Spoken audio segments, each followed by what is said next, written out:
សួស្តីបងប្អូនទាំងអស់គ្នាថ្ងៃនេះកូន SK មកបកដីដាក់ឡានមកដោយសារតែដីពោះពេកដល់អញ្ចឹងម្ចាស់ផ្ទះគាត់ឲ្យបកដឹកចេញខ្លះដើម្បីគាត់ឲ្យជាងរៀបចំចាក់សាបនៅទីធ្លាផ្ទះរបស់គាត់ដីច្រើនដែរបាទលបាក់ជា4 10 20ឡានដែរទីធ្លាធំដីផ្ទះគាត់គាត់យកចាក់ដើម្បីធ្វើផ្លូវដែរណាដីត្រូវការកូន SK អាចតាក់ទងបានបាទម៉ែបងប្អូនកាយកន្លែងជាតិដូចជារណ្ដៅគ្រឹះធ្វើផ្ទះរណ្ដៅបង្គន់ហើយនឹងចំការដូចជាកាយក្បាត់ចការណ្ដៅដាំដំណាំផ្សេងដូចជារណ្ដៅតរ៉េនហើយនឹង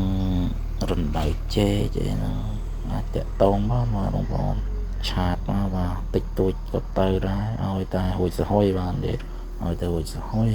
ការងារមិនប្រកាន់ទេបាទឲ្យតែឲ្យលុយគឺទៅហើយ SK ឥឡូវនេះបកឲ្យបកទៀតនៅមិនតន់ហើយទីបាទច្រើនណាស់20ឡើងហ្នឹងបកមួយថ្ងៃមួយថ្ងៃពេញហើយអរគុណបងប្អូនទាំងអស់គ្នាជួយ like follow page ម្នាក់មួយផងបាទដើម្បីបានវីដេអូថ្មីចែកជូនបងប្អូនទស្សនាជាបន្តសកម្មភាពគ្រឿងចាក់ធ្វើការយ៉ាងស័ក្តិសម